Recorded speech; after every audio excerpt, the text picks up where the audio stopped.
Okay, so the forming company is here now, stripping the walls, and as you can see, here's the pins we talked about. The guys will be knocking those off shortly, and they're going to be patching the walls. Now, as you can see, the concrete is still a little bit on the gray-green side. The concrete generally takes 28 days to cure, but depending when it is in the season, you know, you have to be careful in the backfill. Okay, when you backfill in the house, the excavator has to backfill the dirt around the foundation carefully. So just keep that in mind, because as I say, the concrete will turn white in a few more days. As I say, it generally takes about 28 days for the concrete to fully cure.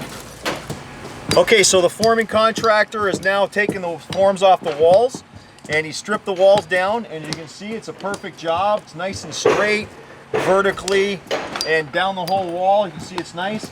And the forming contractor, one of the employees, is now knocking the pins off the wall. And here's the pins right here. And he'll be patching those later on. And after that's completed, the waterproofing is going to be placed on the foundation. Okay, so we're on top of the wall and we're just finishing up right now. And I'm just taking the last 2x4 off the wall. And as you can see here, here's the brick ledge that we talked about, where we had the 2x4 and it created this L shape in the wall. Now you'll see that it's lower than the top of the wall, and this is where the brick and the stone go. And so on the top of the wall here, you'll see the anchor bolt, and the carpenter will start by putting the plates on top of the wall, and he'll take the bolt and he'll bolt it right tight, and that's basically how it works, and that's how it secures, that's how the foundation is now secured to the framing of the house. Okay, so we've got a beam pocket here, and they put the 2x4s inside the walls. So now you can see what it looks like. I'm going to knock it out right now. Okay, so that's where the beam is going to sit. So that's what we call a beam pocket. So you got to make sure that the height and the forming guys put all the beam pockets in on the plans.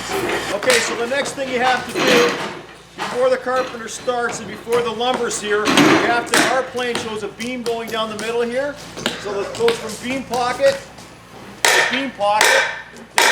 Now your plan shows a dimension there, but either you or your carpenter need to double check to make sure you have the beam exactly where the length of the beam. So you have to measure from beam pocket to beam pocket.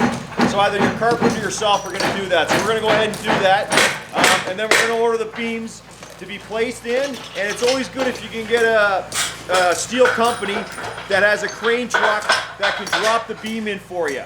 So if you're going to order a beam, if you have to order a beam, try and order from a company that has a boom truck to put the beam inside the pocket.